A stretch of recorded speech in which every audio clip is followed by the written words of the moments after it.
Bonjour à tous, dans cette vidéo on va s'attaquer au sentier de transition. Alors c'est une notion que j'ai beaucoup évoquée dans les précédentes vidéos, donc c'est vrai que cette vidéo arrive peut-être un peu tard, mais n'hésitez pas à la fin de cette vidéo à revoir des vidéos, peut-être que vous n'avez pas bien compris, peut-être que ça peut vous aider.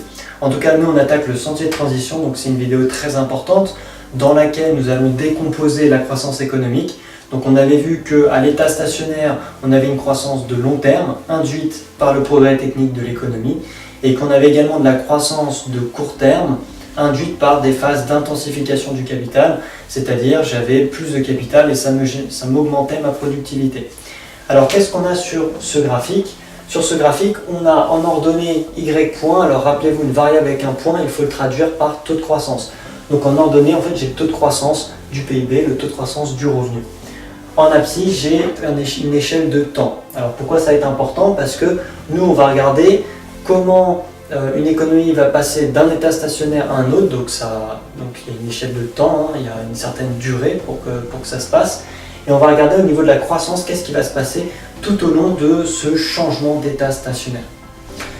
Alors, on a également donc ici T-star. T-star, en fait, c'est le moment T où on effectue une politique économique. Donc en fait, on va effectuer une politique économique qui va altérer durablement l'économie, par exemple en augmentant l'épargne de l'économie, et qui va permettre à l'économie de changer d'état stationnaire.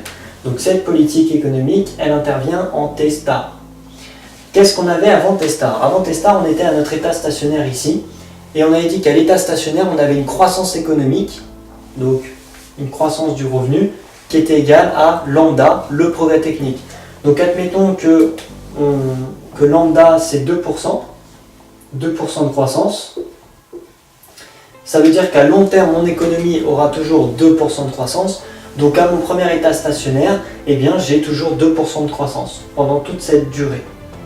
Arrivé à la politique économique, eh bien politique économique signifie augmentation de l'épargne, on l'avait vu dans le premier choc je crois, du modèle de Solow, donc on a une intensification du capital par tête et donc on a une augmentation de la productivité. Cette augmentation de productivité va générer de la croissance de court terme. Une augmentation de productivité, croissance de court terme modélisée ici. Admettons que la croissance de court terme augmente de 5%. Donc maintenant c'est intéressant, qu'est-ce qui se passe? Qu'est-ce qui va se passer à T-star? J'ai ma politique économique et au point culminant là-haut, j'ai en tout 5 plus 2% de croissance, c'est-à-dire que dans mon économie, je vais avoir 7% de croissance. Mais cette croissance économique, on peut la décomposer en deux types de croissance économique. Premier type, c'est la croissance ici de long terme, 2%, peu importe ce que je fais, j'aurai 2% de croissance. Et ensuite, j'ai la croissance ici de court terme, qui est induite par l'augmentation de la productivité liée à ma politique économique.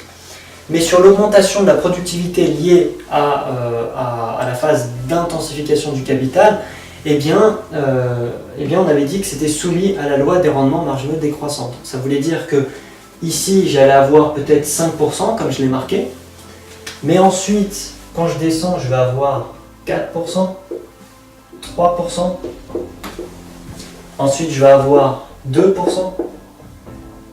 peut-être 2,5%, et ensuite je vais converger, en fait c'est pour ça que j'ai mis temps vers lambda, je vais converger vers un niveau de croissance de 2%, et quand je serai arrivé à ce niveau de croissance de 2%, on retrouve lambda, c'est-à-dire la croissance de long terme de 2%, et donc ici je vais avoir mon état stationnaire.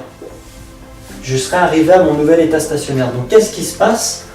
Là j'ai mon premier état stationnaire, et là j'ai mon deuxième état stationnaire. Donc en résumé, qu'est-ce qui s'est passé? J'avais mon premier état stationnaire où j'étais à 2% de croissance. Je fais une politique économique. Cette politique économique altère les caractéristiques de mon économie et va me permettre d'arriver au deuxième état stationnaire. Qu'est-ce qui se passe au niveau de la croissance? Eh bien, une fois que j'ai posé la politique économique, j'ai un supplément de 5% de croissance qui s'additionne à ma croissance de long terme. J'arrive à 7%.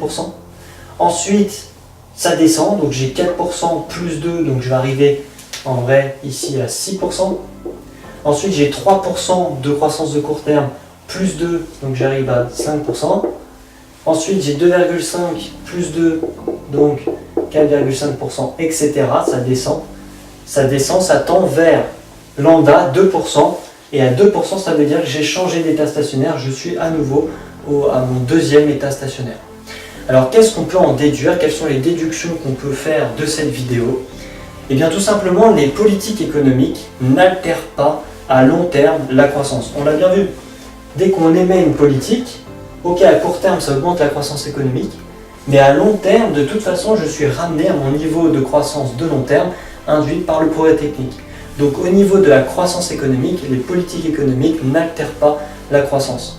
En revanche, les politiques économiques permettent de changer de caractéristiques de l'économie et donc me permettent de changer d'état stationnaire et donc potentiellement d'avoir une économie qui est beaucoup plus riche, notamment si on se place dans le premier choc, c'est-à-dire j'augmente le niveau d'épargne, et bien selon le modèle, on a une économie qui est plus riche. Donc les politiques économiques permettent de changer durablement, potentiellement, les caractéristiques de l'économie et donc potentiellement qu'elle soit plus riche. En revanche, au niveau de la croissance économique, les politiques économiques ne semblent pas avoir un effet sur cette croissance de long terme. Voilà, c'est tout pour cette vidéo, donc j'espère qu'elle vous aura plu. N'hésitez pas à liker, à partager, à laisser un commentaire sous la vidéo. Et moi je vous dis à très bientôt dans la prochaine vidéo. Ciao à tous.